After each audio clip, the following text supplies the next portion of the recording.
Sa munting kubong nilulunod ng katahimikan, sa ilalim ng bubong na butas ang silungan, may isang pusong sa dilim ay naglalab.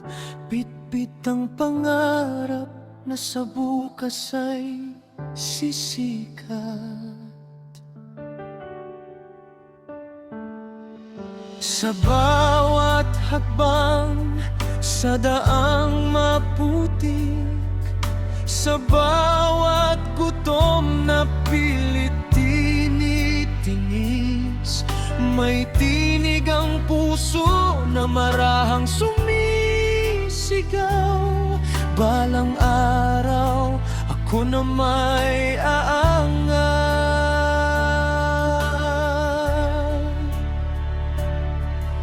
Hindi hadlang ang hirap ng kapalaran, kung ang mithin ay kasing tibay ng bakal.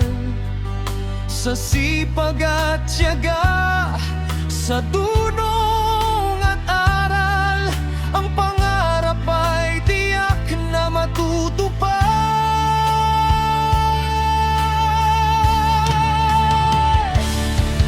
Pangarap, tanglaw sa aking paglalakbay, ilaw na sa dilim ay aking gabay. Kahit dukha man ang aking pinagmulan, abutin ko ang tuktok ng tagumpay. Pangarap, pakpak ng aking kaluluwa, sa ulap ng pag-asa'y ako'y itataas. Sa bawat luha at sakripisyong taglay, isusulat ko ang bukas na makulay.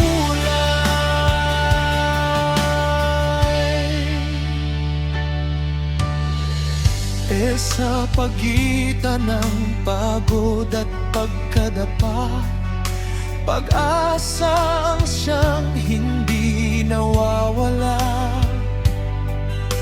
Mga aklat ang aking naging sandata, upang ang buhay ko'y muling sumigla.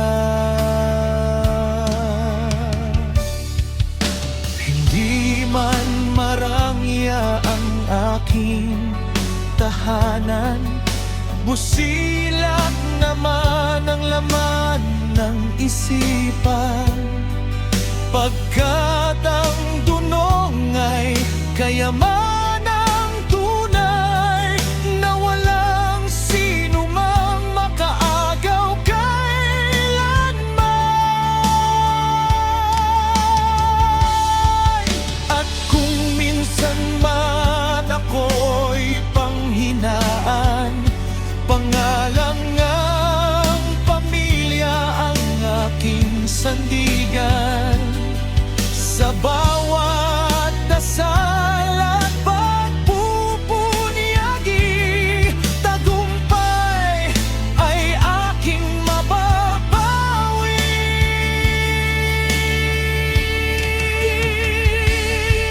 Pangarap, tanglaw sa aking paglalakbay, ilaw na sa dilim ay aking gabay. Kahit dukha man ang aking pinagmulan, abutin ko ang tuktok ng tagumpay.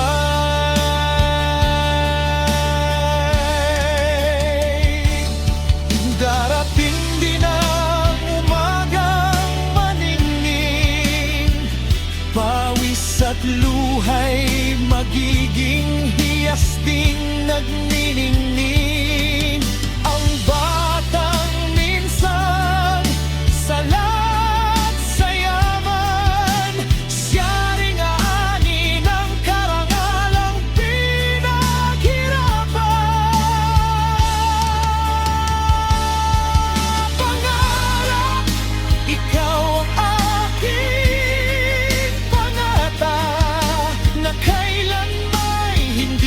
bibitiwan pa.